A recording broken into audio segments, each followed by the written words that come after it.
அனைவருக்கும் வணக்கம். இந்த பகுதியில மகா அவதார் பாபாஜியோட முத்திரையோட ரகசியத்தை என்னன்னு பார்க்க போறோம். மகா அவதார் பாபாஜி பிறந்த நட்சத்திரம் ரோகிணி. இந்த நட்சத்திரத்துல மட்டுமே சந்திரன் உச்சம் அடைகிறாரு.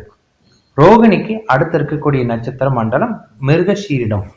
இந்த நட்சத்திரம் வானில பார்ப்பதற்கு ஒரு மானோட தலை போல தெரியும்.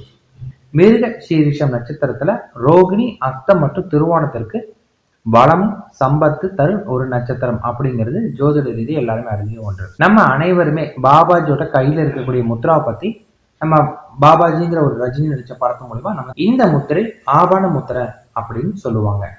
உடலை இருக்கக்கூடிய மந்த வாயு பிரச்சனைகளை சரி செய்யும் வல்லமை இந்த முத்திரைக்கு உண்டு. இந்த முத்திரையானது மிருகஷீரிட நட்சத்திர வடிவமான மான் தலை கொண்ட வடிவம் உள்ளது.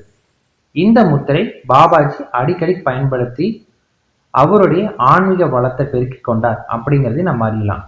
எனவே இந்த முத்திரையை கீழ்கண்ட நட்சத்திரக்காரங்க பயன்படுத்தினால் அவங்களுக்கு நன்மை பயக்க ஆரம்பிக்கும். ரோகிணி, திருவோணம், அஸ்தம், திருவாதிரை, சதயம், சுவாதி, சித்திரை, அவிட்டம் மற்றும் மிருகஷீரிடம். இந்த முத்திர வடிவம் ஆயில்யம், கேட்டை மற்றும் ரேவதி நட்சத்திரத்துக்கு பிறந்தவங்களுக்கு நோயை போக்கக்கூடிய வல்லமையும் தரும். இந்த முத்திரை கொண்ட மகா அவதார் பாபாஜி நமக்கு நோயை போக்கும் வல்லமை தரும்.